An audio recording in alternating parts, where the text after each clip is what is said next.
السلام علیکم ورحمۃ اللہ وبرکاتہ۔ نحمده ونصلی علی رسولہ الکریم، اما بعد، اعوذ باللہ من الشیطان الرجیم، بسم اللہ الرحمن الرحیم۔ رب اشرح لی صدری ویسر لی امری واحلل عقدۃ من لسانی یفقہوا قولی۔ میری تمام بہنوں کو سورۃ الکہف حفظ کورس میں خوش آمدید۔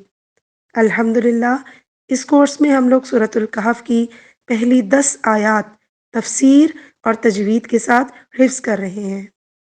یہ ہمارا دوسرا لیکچر ہے۔ آج ہم سورۃ الکہف کی فضیلت کے بارے میں جانیں گے کہ آخر سورۃ الکہف کو پڑھنے اور اس کی پہلی 10 آیات یاد کرنے کی کیا فضیلت ہے۔ تو چلیے شروع کرتے ہیں۔ سورۃ الکہف مکی سورہ ہے۔ یہ بعثت کے 8ویں اور 10ویں سال کی درمیانی مدت میں نازل ہوئی اور سورۃ الغاشیہ کے بعد نازل ہوئی۔ سورۃ الکہف میں کل آیات کی بات کی جائے تو 110 آیات ہیں، 1577 کلمات ہیں، یعنی 1577۔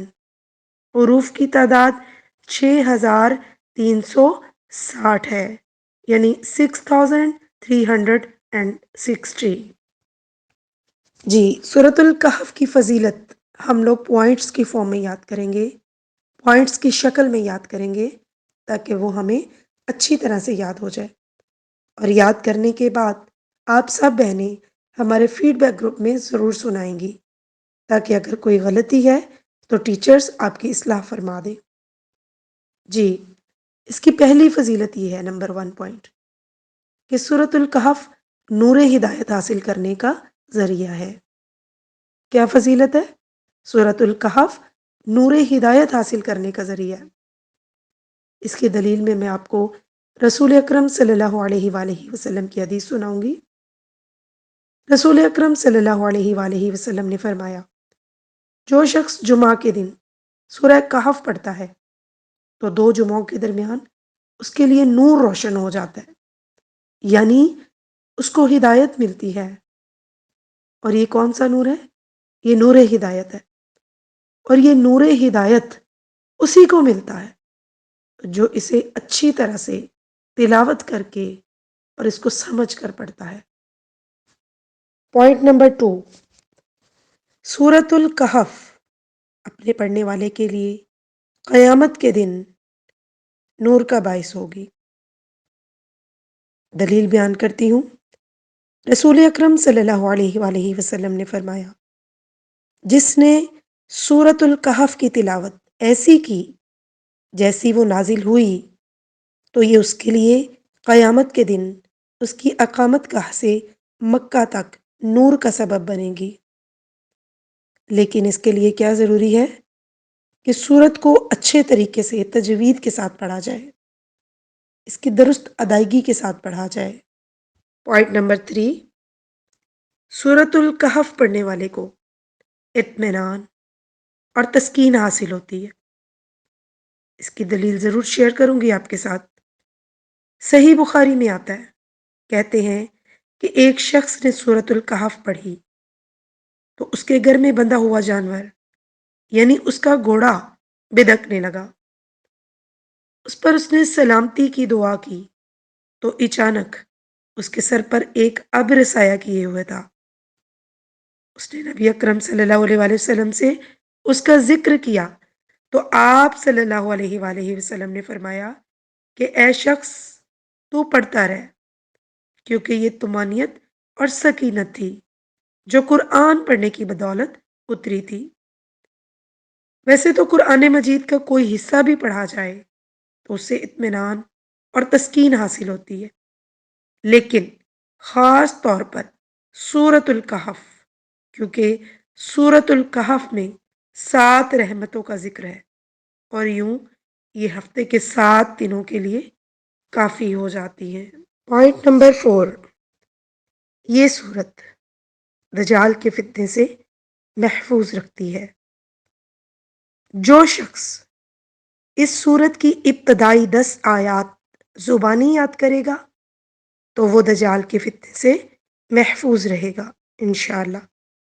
اور دجال کا فتنہ اس دنیا میں سب سے بڑا فتنہ ہے، اور نہ صرف دجال کے فتنے سے بلکہ باقی اس دنیا میں جو بھی فتنے ہیں، انسان کی زندگی میں جو بھی فتنے آتے ہیں، جیسے مال کا فتنہ، قدرت اور غلبے کا فتنہ، علم کا فتنہ، دین کا فتنہ، تو یہ صورت ان تمام فتنوں سے نجات دیتی ہے انشاءاللہ۔ سورت کا آغاز الحمدللہ سے ہوتا ہے، یعنی تمام تعریف اللہ کے لیے ہے، کیونکہ اللہ کی ذات ہی وہ ذات ہے جو انسان کو ہر طرح کی پریشانیوں اور فتنوں سے بچا سکتی ہے۔ فتنہ کیا چیز ہے؟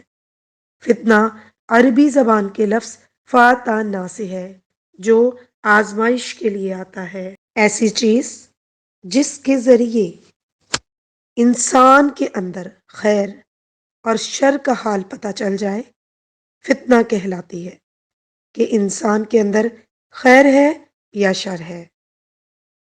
فتنے انسان پر کیوں آتے ہیں؟ یا تو فتنے اللہ سبحانہ تعالیٰ کی طرف سے ہوتے ہیں تاکہ انسان کا ٹیسٹ کیا جائے، جیسے کوئی مصیبت، قتل و غارت، کوئی بیماری، تکلیف، عذاب آ جاتا ہے یا دیگر ناپسندیدہ چیزیں۔ لیکن اگر فتنہ اللہ کی طرف سے ہو تو اس میں حکمت ہوتی ہے تاکہ بندے کو جانچ لیا جائے۔ اس کے علاوہ فتنہ انسان کے نفس کی طرف سے بھی ہوتا ہے۔ جوں جوں وقت آخرت کے قریب جا رہا ہے، فتنے بڑھتے ہی چلے جا رہے ہیں، اور یہ دنیا کی زندگی ایک فتنہ ہے۔ سب سے بڑا فتنہ کون سا ہے؟ وہ ہے دین میں فتنہ، جس کے نتیجے میں آپ کی آخرت خراب ہونے کا اندیشہ ہوتا ہے۔ نبی اکرم صلی اللہ علیہ وآلہ وسلم نے فرمایا، وہ زمانہ قریب ہے جب انسان کا بہترین مال بکریاں ہوں گی، جن کو لے کر وہ پہاڑوں کی چوٹیوں اور بارش کے مقامات کی طرف نکل جائے گا اور فتنوں سے راہ فرار اختیار کر کے اپنے دین کو بچا لے گا۔ تو دین کے جانے کا اندیشہ ہے، آخرت خراب ہونے کا اندیشہ ہے، فتنوں سے کیسے بچا جائے گا؟ کیا طریقہ کار ہے؟ تو فتنوں کے زمانے میں اللہ تعالیٰ کی احکامات پر عمل کرنا اور اس پر استقامت اختیار کرنا بہت ضروری ہوتا ہے تاکہ انسان اپنی آخرت بچا سکے۔ فتنے کے دور میں اگر کوئی شخص دین کو تھام کر رکھتا ہے تو اس کا اجر بھی بہت زیادہ ہے۔ اس کے علاوہ فتنوں سے پناہ مانگنی چاہیے۔ فتنے کئی طرح کے ہیں اور سب سے بڑا فتنہ دین میں ہوتا ہے۔ اللہ سبحانہ تعالیٰ ہمیں یہ صورت صحیح طرح سے سمجھنے کی توفیق عطا فرمائے تاکہ یہ ہر ایک کے لیے امید کا پیغام ہو۔ اجازت چاہوں گی آپ سے، اپنا خیال رکھیے گا، انشاءاللہ آپ سے ملاقات ہوگی اگلے لیکچر میں۔ السلام علیکم ورحمۃ اللہ وبرکاتہ۔